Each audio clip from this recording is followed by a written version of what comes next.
മകന്നാളിലെ കലംവരവ് കഴിഞ്ഞു കഴിഞ്ഞാൽ പിന്നെ കൊട്ടിയൂരമ്പലത്തിൽ സ്ത്രീകൾക്ക് പ്രവേശനമില്ല. പക്ഷെ അപ്പോഴും കൊട്ടിയൂരമ്പലത്തിൽ ഒരേ ഒരു സ്ത്രീക്ക് മാത്രം പ്രവേശനമുണ്ട്, കൂത്തമ്പലത്തിലെ നങ്ങ്യാർക്ക്. കൊട്ടിയൂരിലെ കൂത്തമ്പലം സ്ത്രീ വിലക്കിനെ മറികടക്കുന്ന ഒരു ഭക്തിയുടെ കേന്ദ്രമാണ്. കൊട്ടിയൂരിൽ ഒരുപാട് വിസ്മയകരമായ ആചാരങ്ങളുണ്ട്. അവിടെ ഭക്തി പോലെ കലയെയും ഈശ്വരനിലേക്ക് പൂർണ്ണമായും സമർപ്പിക്കുന്ന ഒരു സങ്കേതമാണ് കൂത്തമ്പലം. വൈശാഖ മഹോത്സവത്തിലെ തിരുവോണ ആരാധന നാൾ മുതലാണ് കൊട്ടിയൂരിൽ സാധാരണ കൂത്ത് ആരംഭിക്കുക. സാധാരണ നമുക്കറിയാം, ചക്യാർ കൂത്ത് എന്ന് കേൾക്കുമ്പോൾ നമ്മുടെ മനസ്സിലേക്ക് ഓടിയെത്തുന്ന ഹാസ്യപരിഹാസങ്ങളോ സാമൂഹ്യ വിമർശനങ്ങളോ ചടുലമായ വേഷഭൂഷാദികളോ അതൊന്നും തന്നെ നമുക്ക് കൊട്ടിയൂരിലെ അടിയന്തര കൂത്തിൽ കാണാൻ സാധിക്കില്ല. അവിടെ കൂത്ത് എന്നത് ഒരു കലാരൂപമല്ല, മറിച്ച് പ്രപഞ്ചനാഥന് സമർപ്പിക്കുന്ന പവിത്രമായൊരു അനുഷ്ഠാനം കൂടിയാണ്. പാരമ്പര്യ വിധി പ്രകാരമുള്ള വേഷവിധാനങ്ങളിൽ നിന്നോ ചട്ടങ്ങളിൽ നിന്നോ ഉള്ള യാതൊരുവിധ മാറ്റങ്ങളും കൊട്ടിയൂർ കൂത്തിൽ അനുവദനീയമല്ല.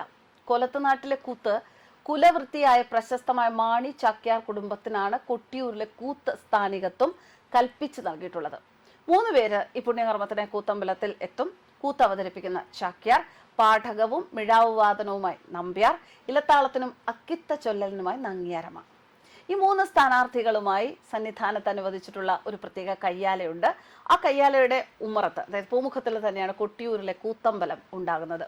തിരുവോണനാളിൽ ജന്മസമുദായത്തിന്റെ കൽപ്പന പ്രകാരം തെളിയുന്ന ഇവിടുത്തെ കൂത്തുവിളക്ക് ഉത്സവ സമാപനത്തിലെ തൃക്കലശാട്ട് വരെ കാത്തു സൂക്ഷിക്കണമെന്നാണ് നിബന്ധന. സാക്ഷാൽ ഹനുമാൻ സ്വാമിയുടെ അദൃശ്യ സാന്നിധ്യം ഈ കൂത്തമ്പലത്തിൽ ഉണ്ട് എന്നാണ് വിശ്വാസം.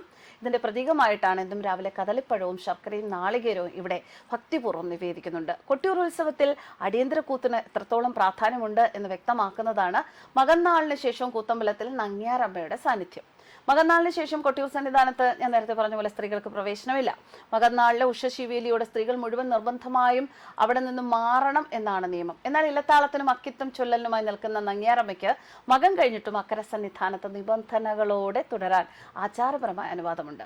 സ്ത്രീകൾക്ക് പ്രവേശനമില്ലാത്ത തുടർ ദിവസങ്ങളിലും പെരുമാളിന്റെ കൂത്ത് മുടങ്ങാൻ പാടില്ല. കൂത്ത് മുടങ്ങാതിരിക്കാൻ നങ്ങ്യാരമ്മ സന്നിധാനത്ത് തുടരുന്നു എന്നത് ഈ അനുഷ്ഠാനം പെരുമാൾക്ക് എത്രത്തോളം പ്രിയപ്പെട്ടതാണ് എന്ന് വെളിവാക്കുന്നു. എന്നാൽ ഈ ദിവസങ്ങളിൽ നങ്ങ്യാരമ്മയ്ക്ക് കൂത്തമ്പലത്തിന് പുറത്തേക്ക് പോകാൻ അനുവാദമില്ല താനും. കൊട്ടിയൂരിലെ കൂത്തമ്പലത്തിൽ 2 കഥകൾ മാത്രമേ അവതരിപ്പിക്കുള്ളൂ എന്ന് നിശ്ചയമുണ്ട്. AD 6-ാം നൂറ്റാണ്ടിൽ രചിക്കപ്പെട്ട മത്തവിലാസം പ്രഹസനവും ആശ്ചര്യ ചൂടാമണിയിലെ അങ്കുലീയാങ്കവുമാണ് ഇവിടെ അരങ്ങേറുന്നത്.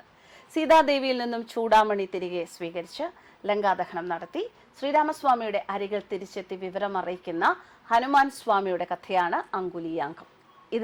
ഇതിനെ ഭക്തർ ഹനുമാൻ കൂത്ത് എന്നും വിളിക്കുന്നു. സാധാരണ വിഷ്ണു ക്ഷേത്രങ്ങളിൽ മാത്രമാണ് അങ്കുലീയാങ്കം പതിവുള്ളത്. അത് കൊട്ടിയൂരിൽ അവതരിപ്പിക്കുന്നു എന്നത് കൊട്ടിയൂരിലെ അതിശക്തമായ വൈഷ്ണവ സാന്നിധ്യത്തിന് ഒരു തെളിവാണ്. എന്നാൽ ശിവസ്തുതികളും ശൈവ ചൈതന്യവും ഒക്കെ നിറഞ്ഞതാണ് മത്തവിലാസം കൂത്ത്. സാധാരണ ഈ ശിവക്ഷേത്രങ്ങളിൽ അടിയന്തര കൂത്തായി ഇതാണ് അവതരിപ്പിക്കാറുള്ളത്. സന്താനഭാഗ്യം, സർവൈശ്വര്യം, അഭീഷ്ടസിദ്ധി ഇവയ്ക്കായി ഭക്തർ ഇവിടെ കൂത്ത് വഴിപാടായി സമർപ്പിക്കുന്നു. പ്രത്യേകിച്ച് സദ്ഗുണങ്ങളുള്ള സന്താനങ്ങൾ ജനിക്കുന്നതിനായി ഭക്തന്മാർ ഹനുമാൻ കൂത്ത് നടത്തുന്ന പതിവും കൊട്ടിയൂരിലുണ്ട്. കൂത്ത് കഴിഞ്ഞ് ഭക്തർക്ക് ലഭിക്കുന്ന പ്രസാദത്തിലും ഈ ശൈവ വൈഷ്ണവ ഭാവങ്ങൾ കാണാം. മത്തവിലാസം കൂത്തിന് ഭഗവാന്റെ പ്രതീകമായി ശൂലവും മഴയും പ്രസാദമായി ലഭിക്കുമ്പോൾ ഹനുമാൻ കൂത്തിന് ഭക്തിയുടെ പ്രതീകമായി കളഭവും പുഷ്പവുമാണ് ഭക്തർക്ക് പ്രസാദമായി നൽകുന്നത്. തിരുവോണ ആരാധനയ്ക്ക് ആരംഭിക്കുന്ന ഈ അനുഷ്ഠാനം തൃക്കലശാട്ടിന് തൊട്ടും തലേ ദിവസമായ അത്തം ദിനത്തോടെ സമാപിക്കുന്നു.